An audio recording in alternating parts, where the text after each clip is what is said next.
But one day, as the queen was walking by the side of the river, at the bottom of the garden, she saw a poor little fish that had thrown itself out of the water and lay gasping and nearly dead on the bank. Then the queen took pity on the little fish and threw it back again into the river.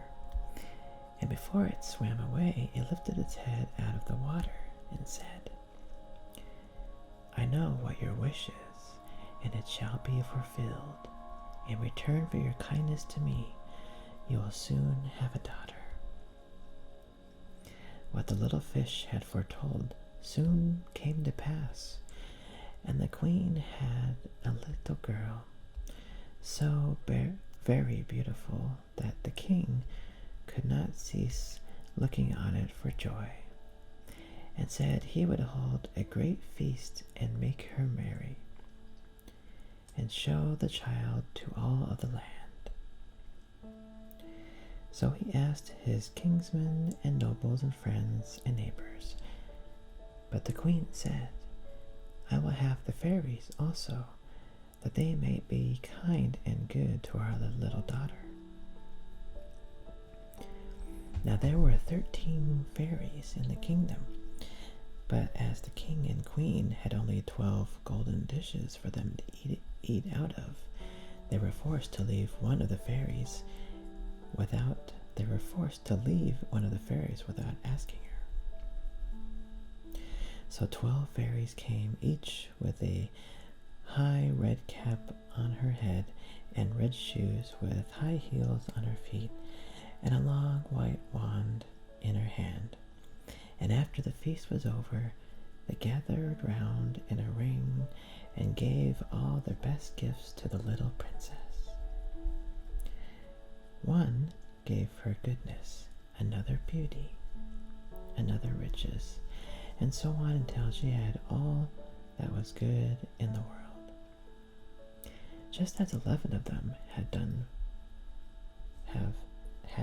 blessing her, a great noise was heard in the courtyard, and word was brought that the 13th fairy has come,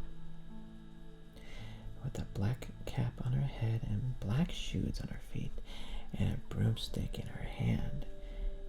And presently she came into the dining hall. Now, as she had not been asked to the feast, she was very angry and scolded the king and queen very much, and set to work to take her revenge. So she cried out, "The king's daughter shall, in her 15th year, be wounded by a spindle and fall down dead." When the 12th of the friendly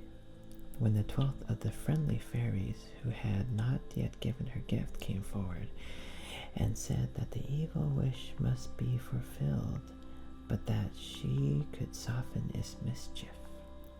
So her gift was that the king's daughter, when the spindle wounded her, should not really die, but should only fall asleep for 100 years, which you should be doing too.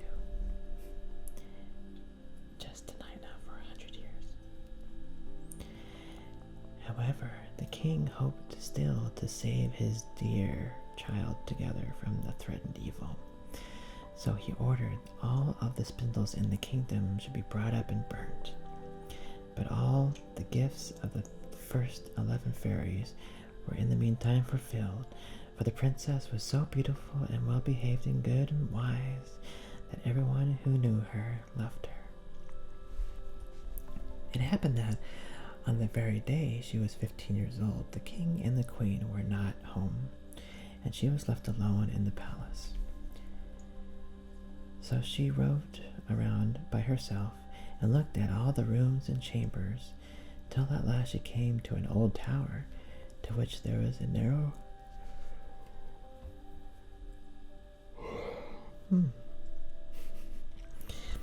for there was a narrow staircase ending with a little door. In the door there was a golden key, and when she turned it, the door sprang open, and there sat an old lady spinning away very busily. "Why, how now, good mother," said the princess. "What are you doing here?" "Spinning," said the old lady, and nodded her head, humming a tune while Buzz went the wheel. While Buzz went the wheel. How prettily that little thing spins around," said the princess, and took the spindle and began to try and spin. But scarcely had she touched it before the fairy's prophecy was fulfilled. The spindle wounded her, and she fell down lifeless on the ground. However, she was not dead, but had only fallen to a deep sleep, and the king and the queen, who had just come home, and all their court fell asleep too, and the horses slept in their stables, and the dogs in the court, and the pigeons on the housetop, and the very flies slept upon the walls. Even the fire on the hearth left off blazing and went to sleep.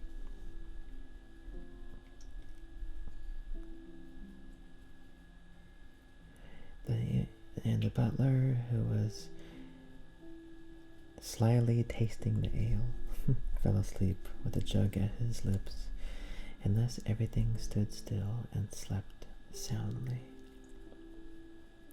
A large hedge of thorns soon grew around the palace, and every year it became higher and thicker, until at last the old palace was surrounded and hidden, so that not even the roof or the chimneys could be seen.